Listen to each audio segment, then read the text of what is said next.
Сәлеметсіздер ме? Сіздермен дәрігер Дина Мұқатай. Бүгін аяқтың тобық пен табанның ісінуінен қалай арылуға болатыны туралы сөйлесейік. Менің бір пациентімде аяғы кешке қарай қатты ісіп, саусақпен басқан жерінде теріде із қалатын. Көбіне адамдар аяқта жай ғана су жиналды, мочегонный дәрі ішемін, бәрі кетеді деп жай қарай салады. Бірақ бұл дұрыс емес. Ендеше біріншіден, не себептен аяқ ісінеді деген сұраққа жауап берейік.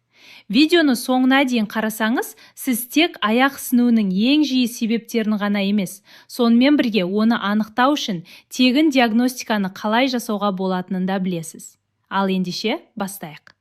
Аяқ ісінуінің бірінші себебі – жүрек жұмысының бұзылуы. Яғни жүрек пен қан тамырларының дұрыс жұмыс істемеуі, әсіресе гипертония кезінде жоғары қан қысымында. Бұл көбінесе жасы 50-ден асқан адамдарда кездеседі. Мұндай жағдайда қан тамырларындағы қысым жоғарылап, қан ағымы бұзылады. Нәтижесінде аяқта сұйықтық жиналып, ісіну пайда болады. Көбінесе кешке байқалады. Аяқ ісінуінің екінші себебі – варикозды веналар. Варикоз бұл веналардың кеңейіп, аяқта ісінудің пайда болуы. Бұл кезде веналардағы қақпақшалар әлсіз болғандықтан қан жоғары көтерілмей, төмен ағып, бір жерде іркіліп қалады. Варикоз болған жағдайда адамдар көбіне аяқ бұлшықеттерінде ауырсыну сезеді.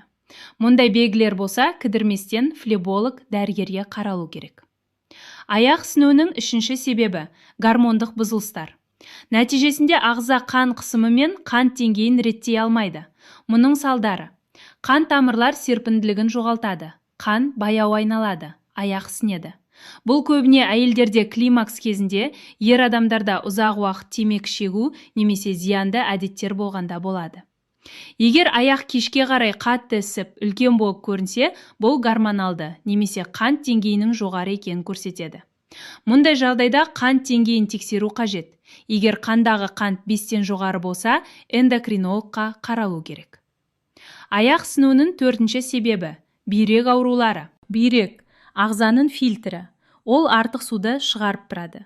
Егер бүйрек дұрыс жұмыс істемесе, сұйықтық ағзадан шықпай аяққа жиналады, яғни ісіну пайда болады. Мұндай ісіну көбінесе таңертеңгі уақытта аяқ пен бетте байқалады. Аяқтың ісінуінің бесінші себебі – бел омыртқа проблемасы. Бел омыртқасы дұрыс жұмыс істемесе, немесе омыртқалар сәл ығысса, онда бел бұлшықеттері қатты қысылып, тартылып қалады. Нәтижесінде аяққа қан мен сұйықтық дұрыс бармай, ісіну пайда болады. Әсіресе ұзақ отырған адамдарда, компьютер алдында, гиподинамия кезінде бұл жиі кездеседі. Аяқ ісінуі бар немесе жоқ екенін үй жағдайында анықтау өте оңай.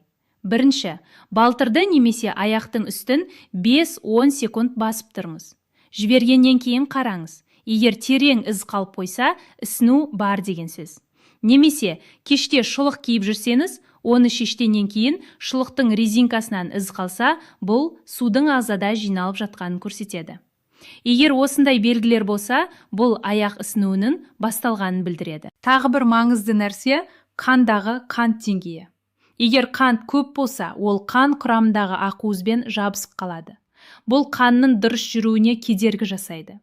Нәтижесінде қан айналымы нашарлайды да, сұйықтық аяқ жақта жиналып, ісік пайда болады. Қант диабеті бар адамдардың тобықтарында су көп жиналады. Кейде преддиабет кезінде де аяқта сұйықтық жиналып қалады. Оны түзету үшін бір маңызды витамин қажет. Сонымен қатар 2 минерал – калий және магний алу керек. Ісінген аяқтар үшін магний, калий және В1 дәруменнің пайдасы. Магний. Бұл минерал бұлшықеттердің босаңсуына көмектеседі. Егер магний жеткіліксіз болса, бұлшықеттер қатты тартылып, қан мен сұйықтық дұрыс айналмай, ісіну пайда болады. Калий ағзадағы сұйықтық балансын сақтайды. Ол артық судың тіндерге жиналуын азайтады, яғни ісінуді төмендетуге көмектеседі. В1 дәрумені, яғни тиамин, көмірсуларды дұрыс энергияға айналдыруға көмектеседі. Сонымен қатар, нерв жүйесін қорғайды, қан айналымын жақсартады, жасушаларда сұйықтықтың дұрыс таралуына ықпал етеді. Егер сіздің аяқтарыңыз жиі ісінетін болса, магний, калий және В1 дәруменін жеткілікті мөлшерде қабылдау ағзаға өте жақсы көмектеседі. Калийді тамақтан алу қиын, өйткені ағзаға оның өте көп мөлшері қажет. Мысалы, ересек адамға күніне шамамен 4700 мг калий керек. Бұл не деген сөз? Бір бананда шамамен 300 мг калий бар. Ал күніне 4700 мг калий алу үшін 300-ді қаншаға көбейту керек? Шамамен 15-16 банан жеу қажет болады. Мәселе мынада. Оны жасау қиын, ал бананда көп қант бар. Оның орнына авокадо, көкөніс, жидектерден құлпынай, қарақат жеу әлдеқайда тиімді. Осылардан көп калий алуға болады. Егер ағзада магний жетіспесе, бұлшық ет тартылып, энергия аз болады. Тез шаршайсыз. Магнийді алу үшін асқабақ немесе күнбағыс тұқымын, жасыл көкөністер мен жаңғақтарды жеу қажет. Күніне магний бізге калий сияқты көп қажет емес. Шамамен 420 мг жеткілікті. Ағзада әр витамин мен минерал үшін ішкі қорлар болады. Мысалы, В1 витамині ағзада бауырда, бұлшықеттерде сақталады.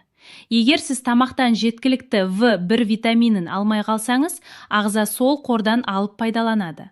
Яғни, сырттан витамин келмесе, ағза өзінің сақталған қорынан алады және оны энергия өндіру, нерв жүйесін қорғау сияқты маңызды функциялар үшін қолданады.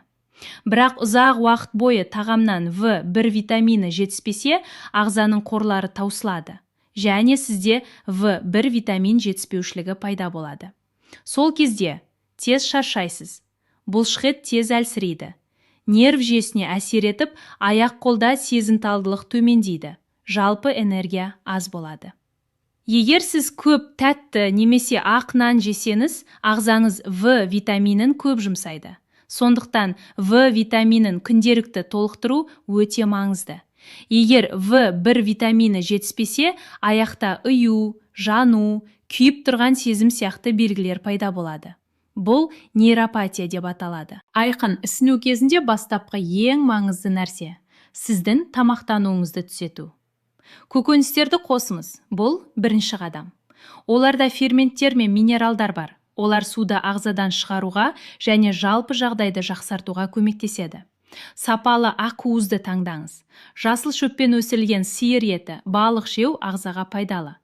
Қантты алып тастаңыз. Жалпы қант пен тәттілерді азайту керек. Себебі оларды қайта жесе, ісіну қайта пайда болады.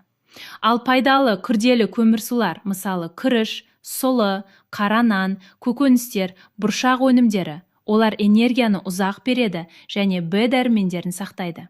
Бір сөзбен айтқанда, пайдалы көмірсуларды жесеңіз, ағзаңызға энергия береді.